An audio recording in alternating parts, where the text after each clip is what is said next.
Hello, Reverend Jackie again for another assembly. And today I've got all the gang with me. I have got Purple, our cheeky monkey. I've got Love, our very busy teddy bear, who is far too busy most of the time to come and join us, but he is very, very cuddly. And I have got Rupert, who has come back from his teddy bear's picnic. So we're all here together and we are going to light the candle. And as we light the candle, we will look at the flame. And if you believe in Jesus, perhaps the flame reminds you of Jesus's light shining in the world. If you believe in God, the flame could represent God's presence all around. If you don't know whether to believe in God or not, maybe looking at the flame will help you think about some ideas that are important to you. And again, if you definitely don't believe in God, the flame can bring to mind things that really matter to you. Or maybe today, just looking at the flame will bring some other thoughts to your mind. You might think of somebody that you love very much, a happy event you've had. I don't know, but we can look at the flame together. Be calm and still before we start our assembly.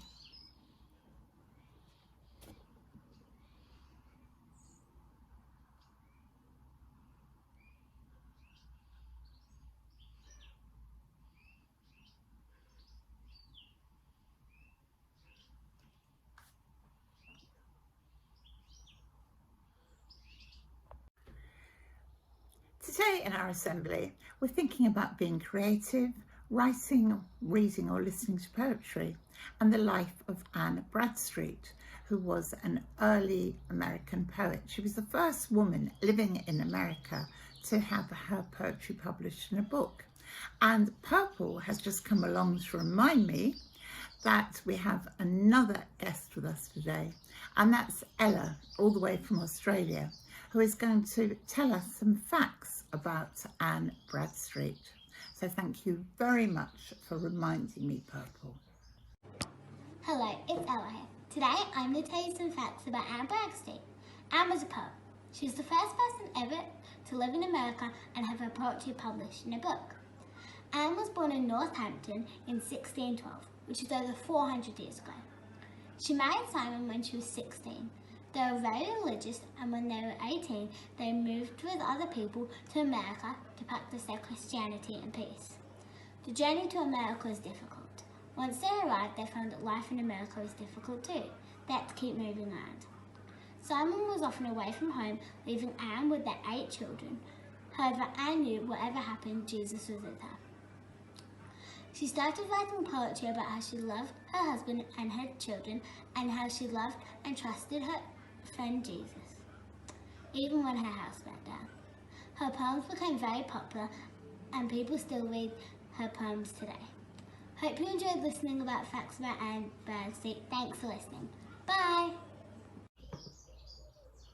Life for Anne Bradstreet was very difficult. She faced lots of problems, and as Ella told us, she moved around a lot and bad things happened to her as well as good. But she loved her husband, loved all her children, and she loved Jesus. And one thing she did to help her when life was difficult, or even help her to show others how happy she was to write poetry. And I'm going to read you 2 of her poems now.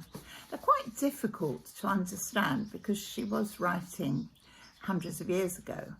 But I'm only going to read you a little bit about them, but listen carefully if you can. Once she wasn't very well with a fever, and we do know that she was ill quite a lot. So she wrote a poem about being ill. When sorrows had begirt me round, and pains within and out, when in my flesh no part was found, then didst thou rid me out.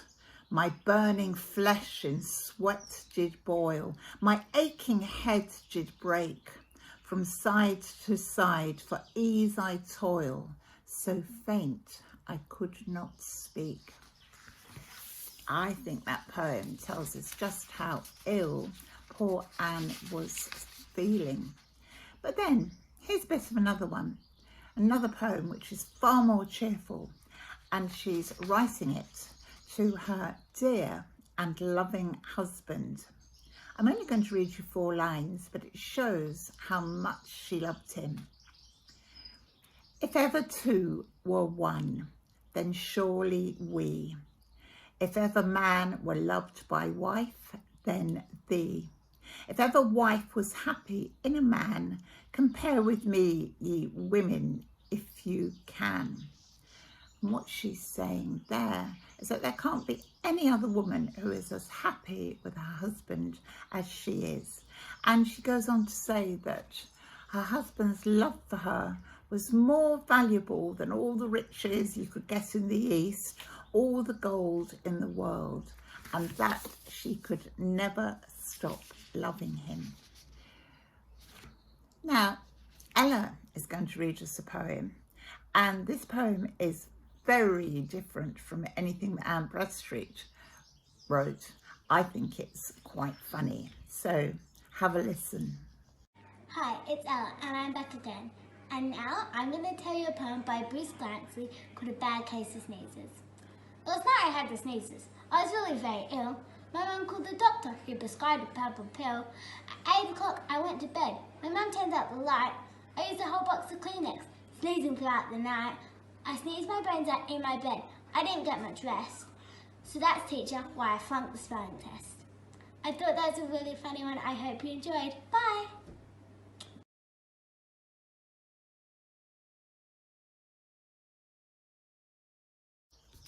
You can write poetry about absolutely anything.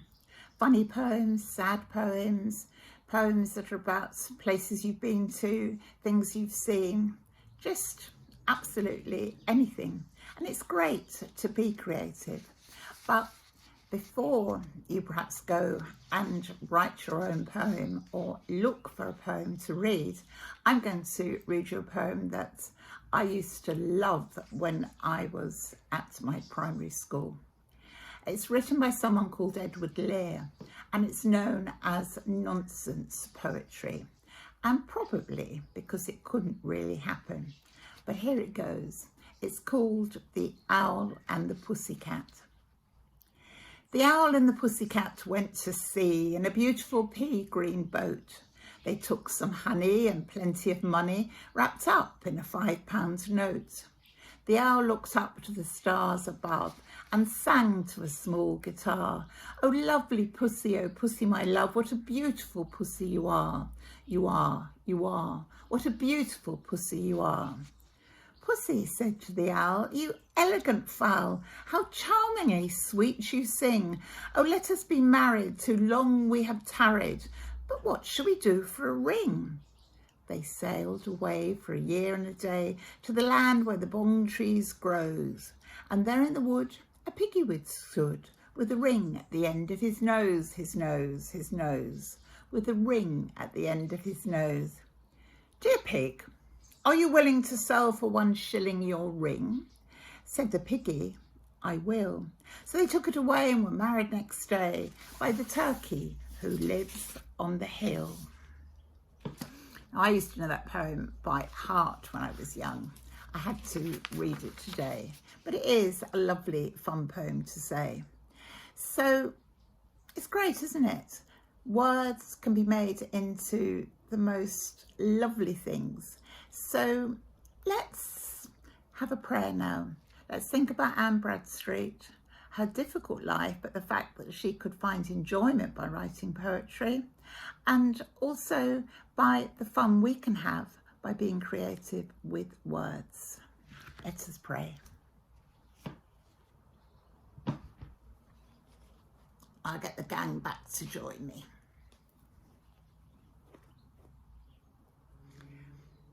Dear God, thank you for the life of Anne Bradstreet, that even though life was very difficult for her, she was able to use the gift you had given her and write some really beautiful poetry. Dear God, we can be creative in so many different ways. Thank you that we can use words in big ways and small ways. and help us to go out today and be creative. Amen.